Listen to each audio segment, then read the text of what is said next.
There's three things that are unpleasant to speak about: money, politics, and religion. So I don't get involved in discussing it. That's man-made and man-inspired. Let's talk about what is God-inspired, and that's prophecy.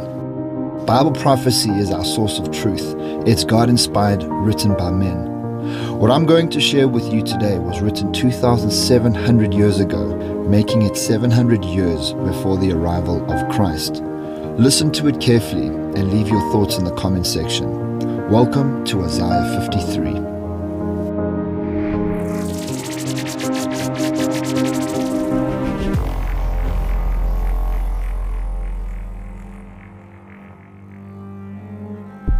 Isaiah 53. Who hath believed our report, and to whom is the arm of the Lord revealed? For he shall grow up before him as a tender plant, and as a root out of a dry ground. He hath no form nor comeliness, and when we shall see him, there is no beauty that we should desire him. He is despised and rejected of men, a man of sorrows, and acquainted with grief. And we hid, as it were, our faces from him. He was despised, and we esteemed him not. Surely he hath borne our griefs, and carried our sorrows. Yet we did esteem him stricken, smitten of God, and afflicted. But he was wounded for our transgressions, he was bruised for our iniquities. The chastisement of our peace was upon him, and with his stripes we are healed. All we like sheep have gone astray. We have turned every one to his own way, and the Lord hath laid on him the iniquity of us all. He was oppressed, and he was afflicted, yet he opened not his mouth.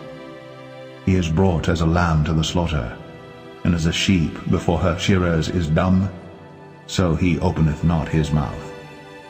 He was taken from prison and from judgment.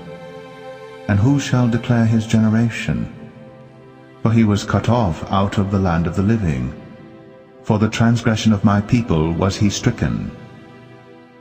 And he made his grave with the wicked, and with the rich in his death, because he had done no violence, neither was any deceit in his mouth. Yet it pleased the Lord to bruise him. He hath put him to grief. When thou shalt make his soul an offering for sin, he shall see his seed. He shall prolong his days, and the pleasure of the Lord shall prosper in his hand. He shall see of the travail of his soul, and shall be satisfied.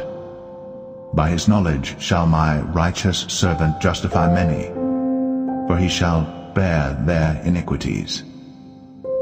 Therefore will I divide him a portion with the great, and he shall divide the spoil with the strong, because he hath poured out his soul unto death, and he was numbered with the transgressors.